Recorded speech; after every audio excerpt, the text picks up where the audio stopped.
And now, News Channel 10's 24/7 local weather first alert forecast. Well, good Wednesday morning, everyone. Hopefully you're all doing well. I am meteorologist Shelden talking about your forecast for your day today, as well as the rest of this week and the ensuing weekend. Let's talk about your temperatures here as we're going to be climbing up into the mid to high 90s or 80s rather by lunchtime. You'll notice a slight downtick in those temperatures. Some good news there on today. As you can see, about 96 for your high today here in Amarillo. You will notice, if we are lucky, we might keep even those hottest places in the region below that triple-digit range. We may not be this lucky for the rest of the week, but at least for today, things are looking pretty good. We'll see some low 90s, maybe even upper 80s off towards the west, the cooler parts of the region. Now, winds generally going to be out of the south today. You'll see 5 to 10 as we start out the mid-morning hours by this afternoon.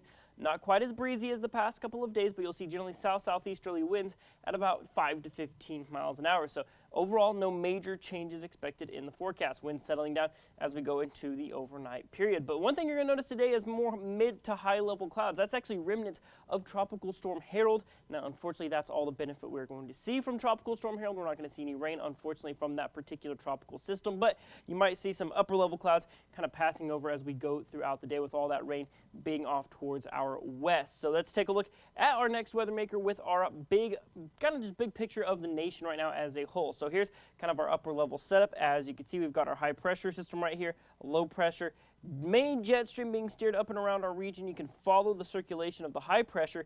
Now you will notice the remnants of now Tropical Depression Harold kind of disrupting that flow of the high pressure just ever so slightly. Now, it's not a major impact being seen on that high pressure system, but right now, anything that kind of inhibits the flow of that high pressure is a good thing for us because we want to disrupt it as much as possible. That's what's going to help us really get rain chances back in the forecast. That's our next weather maker. Let's take a look at the setup. High pressure system, we need it to move off towards the west, and we need it to weaken a little bit. That could bring in northwest flow. That's going to bring in better rain chances. And as we're going to see with our 7-day supercast here in a moment, much cooler temperatures. A lot of good news there. So if you remember, this particular map just earlier this week had that big discernible high pressure where there's just a gap in the nation where just no rain was to be seen. But you'll notice, well, just about anywhere in the country, we're not seeing that big discernible high pressure anymore. So this is showing signs that across the next 7 days, we'll see some weakening in that system. So let's look at your next 7 days of rainfall forecast here in Amarillo. Now you will see around the Texas Panhandle region, generally favoring the west to northwestern parts of the area, but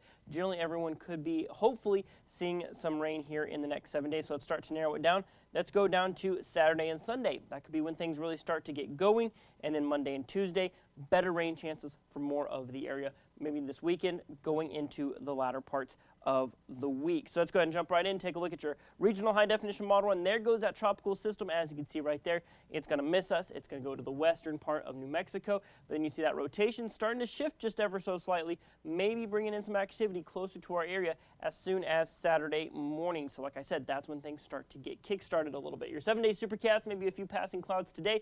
Now Friday, like I said, we're not going to get away with the lack of heat all week long, as we could be back in the triple digits by Friday, but Saturday and Sunday, 20 and 30% chances of showers and thunderstorms. And look at what happens to our daytime highs there, 95, 90, and your eyes don't deceive you there. Tuesday's high right now, 88 degrees. That is certainly a pleasant change in the right direction. We'll be keeping close tabs on it. Keep it locked to News Channel 10, your first alert weather app, and anywhere you can see our channel for the latest on your most detailed forecast.